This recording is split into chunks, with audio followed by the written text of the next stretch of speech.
నమస్కారం. సఖీ కార్యక్రమానికి స్వాగతం. ముందుగా ప్రేక్షకులందరికీ కనుమ పండుగ శుభాకాంక్షలు.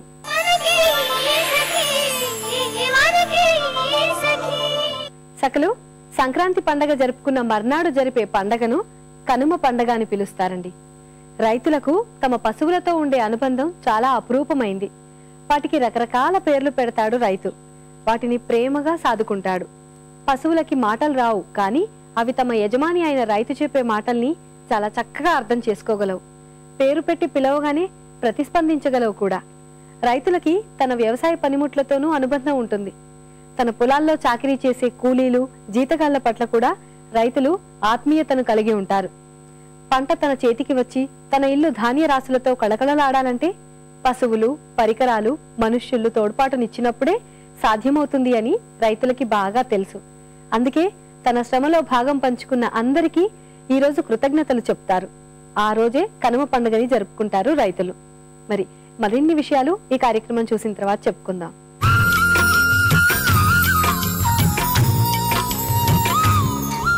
నమస్కారం. సౌందర్య లహరికి స్వాగతం. ముందుగా సఖీ ప్రేక్షకులకు కనుమ శుభాకాంక్షలు. సఖలు, ఈరోజు మనం ఎక్కడున్నామో తెలుసా అండి? జూబ్లీ హిల్స్ రోడ్ నెంబర్ 92లో ఉన్న the body care beauty clinic లో ఉన్నాం. అండ్ మనతో పాటు ఉన్నారు బ్యూటీ ఎక్స్పర్ట్ లావణ్య గారు. మరి మనకి సౌందర్యానికి సంబంధించి ఆవిడ ఏం తెలియజేస్తారో ఆవిడని అడిగి తెలుసుకుందాం.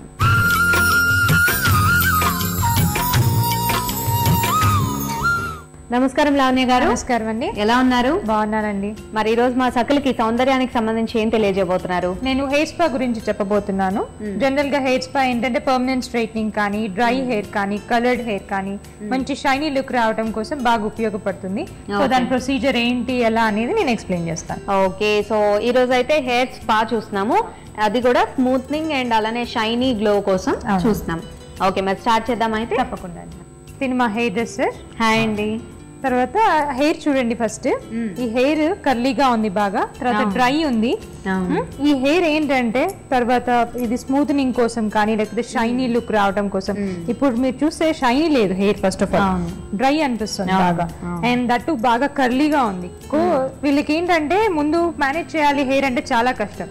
సో ఇట్లా హెయిర్ స్పా చేపిస్తూ ఉంటే స్మూత్ అవుతుంది కాబట్టి ఈజీగా మేనేజ్ చేసుకోవచ్చు అండ్ బాగుంటుంది కూడా. సో షైనీ ఉంటుంది అండ్ చాలా హెయిర్ టెక్స్చర్ అది కూడా స్మూత్ గా ఉంటుంది కాబట్టి హెయిర్ స్పా అనేది బాగా ఉపయోగపడుతుంది. ఓకే, మరి అలా అయితే స్టార్ట్ చేద్దామా అండి? స్టార్ట్ చేద్దాం. మరి హెయిర్ వాష్ తో స్టార్ట్ చేద్దాం. ఓకే, హెయిర్ వాష్ చేయాలి కంపల్సరీ హెయిర్ వాష్ చేయాలి.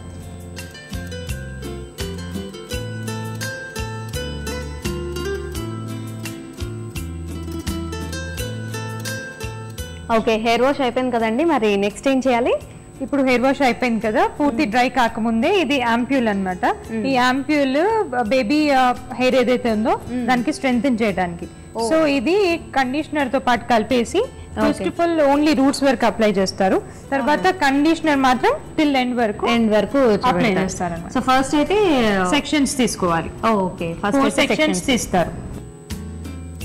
సో 4 సెక్షన్స్ తీసి ఫస్ట్ బేబీ హెయిర్ కి మాత్రం ఆ యాంపిల్ మిక్స్ చేసి ఓన్లీ రూట్స్ వరకు బేబీ హెయిర్ ఎక్కడెక్కడైతే ఉందో దాని నుంచి రూట్స్ వరకు మాత్రం యాంప్యూల్ అండ్ కండిషనర్ కలిపి మిక్స్ చేసి యూజ్ చేస్తారు. ఓకే,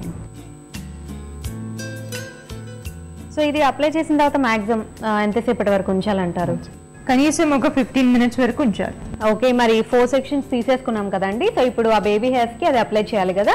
బేబీ హెయిర్ కి ఏదైతే హెయిర్ స్పా ఇంకా అప్యూల్ ఉందో ఆ రెండు కలిపి రూట్స్ వరకు అప్లై చేస్తారు. Okay, apply.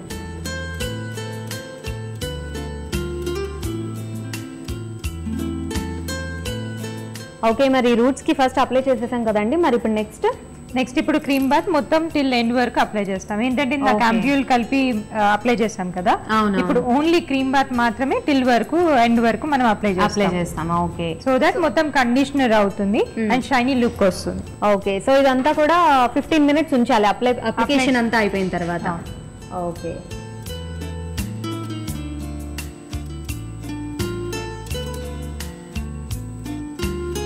అప్లై చేసుకోవడం అయిపోయింది కదండి. సో ఇప్పుడు వదిలేయాలా 15 minutes? ఇప్పుడు ఫస్ట్ ఒక 15 minutes మసాజ్ చేద్దాము. ఏంటంటే pressure point massages, so that blood circulation బాగా అవుతుంది. బ్లడ్ సర్క్యులేషన్ అయిపోయిన తర్వాత ఒక 15 minutes వదిలేసి స్టీమ్ ఇద్దాం. ఓకే, మసాజ్ చేద్దామా అయితే? సో ఒక 10 to 15 minutes మసాజ్ చేసి తర్వాత 15 minutes వదిలేసేయాలి. సో దాని తర్వాత నెక్స్ట్ వెళ్ళాలి. ఓకే, సో ఈ మసాజ్ మ్యాక్సిమం అంటే ప్రెషర్ పాయింట్స్ ఇవ్వాలి అన్నారు కదా, సో ఆ ప్రెషర్ పాయింట్స్ ఇచ్చేటప్పుడు కూడా సో దీన్ని బట్టి ఉంటుంది కదా, హెయిర్ బట్టి అలా ఏమైనా ఉంటుందా? హెయిర్ బట్టి ఏమి ఉండదు. ఇది ఏంటంటే జనరల్ గా బాగా ప్రెషర్ ఉన్నప్పుడు అట్లా మనకి ఏదైతే హెయిర్ ఉందో రఫ్ అయిపోవడం అవన్నీ సిమ్టమ్స్ ఏంటంటే మన ప్రెషర్ మూలకంగా అవన్నీ వస్తాయి. సో ఇప్పుడు మనం ప్రెషర్ పాయింట్స్ దగ్గర ఏవైతే మనం మసాజ్ చేస్తామో దాని మూలకంగా ఏమవుతుందంటే బ్లడ్ సర్క్యులేషన్ అనేది బాగా ఉంటుంది. బాగా ఇంప్రూవ్ అయిందంటే దాన్ని ఆటోమేటిక్ గా హెయిర్ బాగుంటుంది. Okay, so okay. మరి యాక్చువల్గా ఇలాంటి ట్రీట్మెంట్స్ మనం ఇంట్లో ఒక్కొక్కసారి రూరల్ ఏరియాస్లో కానీ లేకపోతే వచ్చే టైం లేక ఇంట్లో మెయింటైన్ సరిగా చేసుకోలేం హెయిర్ ని, సో అలాంటప్పుడు ఇంట్లో చేసుకోదగ్గ ఏమైనా హోమ్ రెమెడీ? ఇంట్లో కూడా హోమ్ రెమెడీస్ ఉన్నాయి. ఏంటంటే వెనిగర్ ఉంటుంది కదా, వెనిగర్ ని కొంచెం వామ్ వాటర్ లో మిక్స్ చేసుకొని ఒక 5 to 10 ml మన హెయిర్ వాష్ అయిపోయిన తర్వాత అది జస్ట్ రిన్స్ చేసుకున్నామంటే మంచి బౌన్సీ లుక్ వస్తుంది, తర్వాత షైనీ కూడా వస్తుంది.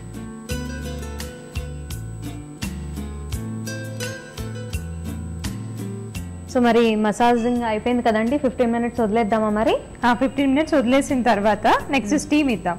స్టీమ్ ఇచ్చినప్పుడు ఏమవుతుందంటే ఇప్పుడు ఏదైతే క్రీమ్ బాత్ అప్లై చేశారో నారిషింగ్ అవుతుంది, తర్వాత మాయిశ్చర్ అవుతుంది మెయిన్ గా. సో మనం స్టీమ్ ఇచ్చేసి మళ్ళీ ఇంకొక 15 minutes వదిలేద్దాం. ఓకే, సో ఇప్పుడైతే 15 minutes వదిలేయాలి కదా. ఓకే, 15 minutes అయిపోయింది కదండి, మరి స్టీమ్ ఇద్దామా?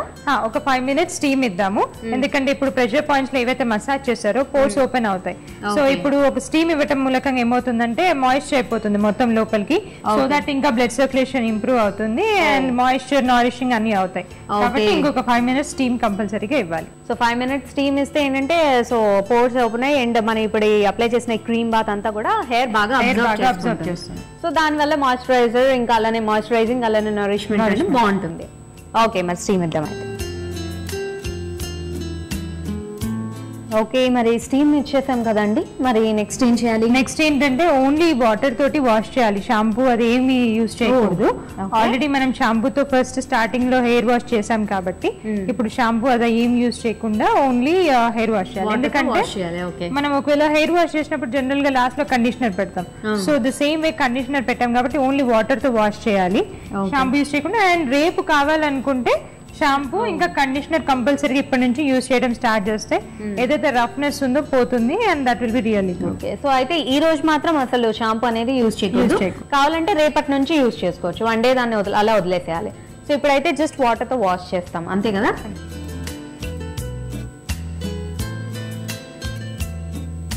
సో మరి అంటే దీని తర్వాత తీసుకోవాల్సిన కేర్ ఏమైనా ఉందా? దీని తర్వాత అంటే ఎప్పుడు షాంపూ చేసినా కంపల్సరీగా షాంపూ ఇంకా కండిషనర్ అనేది యూజ్ చేయాలి, మంచి ప్రోడక్ట్స్. దాని తర్వాత ఇంట్లో ఏదైనా మనం మామూలుగా ఏమైనా చిట్కాలు ఉపయోగించినట్టు నాకు చెప్పినట్టు ఏమైనా యూజ్ చేస్తే చాలా మంచిది. ప్రతి 15 days కి ఒకసారి కంపల్సరీ హెయిర్ స్పా చేయించుకోవాలి. ఎందుకంటే ఇందాక చెప్పుకున్నాం కదా చాలా హెయిర్ రఫ్ గా ఉంది, మళ్ళీ 15 days కి ఒకసారి అలా చేయించుకుంటే ఒకసారి స్మూత్ అయిపోయిన తర్వాత మంత్లీ వన్స్ చేయించుకున్నా గానీ సరిపోతుంది. ఎవ్రీ 15 to 20 days కి ఒకసారి మనం ఖచ్చితంగా స్పా చేయించుకుంటుంటే బాగుంటుంది. అండ్ మనం యూజ్ చేసే షాంపూస్ కూడా మాక్సిమం ఏ టైప్ ఆఫ్ ఎక్కువ ఏంటి అని అంటే కంపల్సరీగా మైల్డ్ షాంపూస్ యూజ్ చేయాలి. ఎక్కువ బాగా కెమికల్ ఉన్నవి యూజ్ చేస్తే మళ్ళీ అది హెయిర్ ఫాల్ కి ఇంకా డాండ్రఫ్ వచ్చే ఛాన్సెస్ కి దానికి చాలా ఉంటాయి, కాబట్టి మైల్డ్ షాంపూస్ యూజ్ చేస్తే చాలా మంచిది. మరి ఓకే, మరి సో ఇదంతా అయిపోయిన తర్వాత హెయిర్ వాష్ చేసుకుంటే చాలు. ఇలా మీరు చెప్పినట్టు ప్రికాషన్స్ అవి తీసుకుంటూ ఉంటే కనుక హెయిర్ బాగుంటుంది, సరిపోతుంది. సో నిజంగా చాలా మంచి ట్రీట్మెంట్ అండి హెయిర్ స్పా అనేది. హెయిర్ కి అంటే హెయిర్ ఫాల్ అవ్వడము, ఈ పొల్యూషన్ వల్ల డాండ్రఫ్ రావటం చాలా చాలా డిస్టర్బ్ గా ఉంటుంది, మేనేజ్ చేసుకోవడం చాలా కష్టం. సో అలాంటప్పుడు మంచి ట్రీట్మెంట్ చూపించారు, హెయిర్ ని ఎలా మేనేజ్ చేసుకోవాలి, ఎలా సెట్ చేసుకోవాలి చక్కగాని. సో మరి ఇంత మంచి ట్రీట్మెంట్ చూపించినందుకు థ్యాంక్ యూ వెరీ మచ్ అండి. థ్యాంక్ యూ అండి. అలానే ఫిరోజ్ గారు మీకు కూడా ధన్యవాదాలు. సక్లు, ఇదండి ఈనాటి సౌందర్య లహరి. నేనైతే మరో అందమైన ఎపిసోడ్ లో మళ్ళీ కలుస్తాను. అంతవరకు నమస్కారం.